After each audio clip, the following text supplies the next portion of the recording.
Hello guys, welcome to my channel. তো guys, SBI নিয়ে একটি চাঞ্চল্যকর তথ্য সামনে এসেছে। সেই তথ্যটি কি আজকের ভিডিওতে বিস্তারিত জেনে নেব। এসবিআই গ্রাহকদের মাথায় হাত। 31শে মার্চ থেকে বন্ধ হয়ে যাচ্ছে এই 4টি পরিষেবা। আর ফ্রি নয়, সময় থাকতে এই 4টি ফ্রি পরিষেবা করিয়ে নিন। গ্রাহকদের জন্য বড় দুঃসংবাদ দিল এসবিআই। দেশের মধ্যে সবচেয়ে বড় রাষ্ট্রায়ত্ত ব্যাংক হলো স্টেট ব্যাংক অফ ইন্ডিয়া। বেশিরভাগ মানুষেরই অ্যাকাউন্ট রয়েছে এই ব্যাংকে। অনেকেই এখানে সাধারণ সেভিংস অ্যাকাউন্ট থেকে শুরু করে ফিক্সড ডিপোজিট, এমআইএস এবং অন্যান্য ক্ষুদ্র সঞ্চয় প্রকল্পগুলিতে বিনিয়োগ করে থাকেন। এছাড়াও SBI home loan, car loan, SBI personal loan বেশ জনপ্রিয়। সেই সমস্ত বিনিয়োগকারীদের বেশ কিছু সুযোগ সুবিধা বন্ধ হয়ে যেতে চলেছে খুব শীঘ্রই। এই ব্যাপারে সতর্ক করেছে এসবিআই। চলতি মার্চ মাসে এই বিষয়ে একটি বিজ্ঞপ্তিও জারি করেছে তারা। 4টি বিশেষ ক্ষেত্রে সমস্ত সুবিধা বন্ধ করে দেওয়া হচ্ছে 31শে মার্চ 2024 থেকে। এপ্রিল মাস পড়তে না পড়তেই নতুন নিয়ম চালু হবে এই সব ক্ষেত্রে। এর মাধ্যমে গ্রাহকরা কি আরও লাভ পাবেন, না তাদের ক্ষতি হবে? কি বলছে ব্যাংক? আগের থেকে জেনে নিয়ে তবেই আপনারা সতর্ক হন। প্রতি বছর মার্চ মাসে ব্যাংকের ইয়ার এন্ডিং হয়, আর এই বছর ইয়ার এন্ডিংয়ের মাসে 4টি ক্ষেত্রে নতুন নিয়মের ঘোষণা করল ব্যাংক, যেগুলি চালু হতে চলেছে এপ্রিল মাস থেকে। এই নিয়মগুলি প্রধানত বিভিন্ন ক্ষুদ্র ও মাঝারি সঞ্চয় প্রকল্পগুলির জন্য।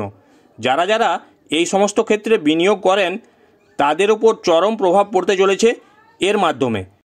কারণ এক্ষেত্রে সেই সমস্ত প্রকল্পগুলিতে এবার থেকে বাড়তি সুদ দেওয়া বন্ধ করবে বলে জানিয়েছে এসবিআই। 31শে মার্চেই শেষ হতে চলেছে সেই সকল সুবিধার মেয়াদ। কোন কোন 4টি ক্ষেত্র?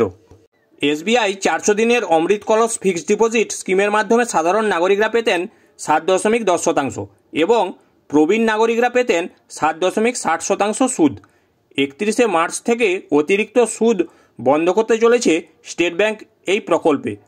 এর আগে 31শে ডিসেম্বর 2023 পর্যন্ত চূড়ান্ত সময়সীমা ছিল এর।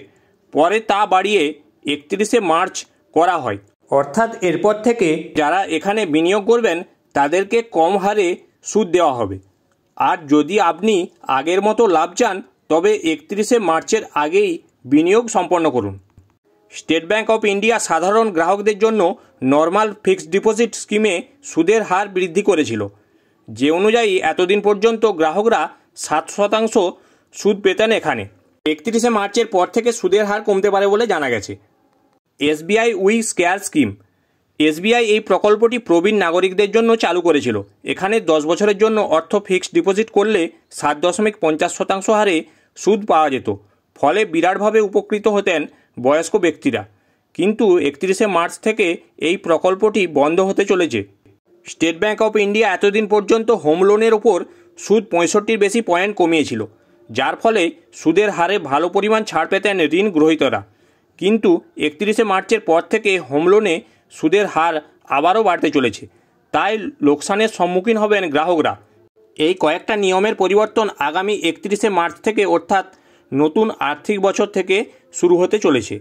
তো গাইস, এই ছিল আজকের এসবিআই নিয়ে আপডেট। ভিডিওটি যদি আপনাদের ভালো লেগে থাকে চ্যানেলটি অবশ্যই সাবস্ক্রাইব করে রাখবেন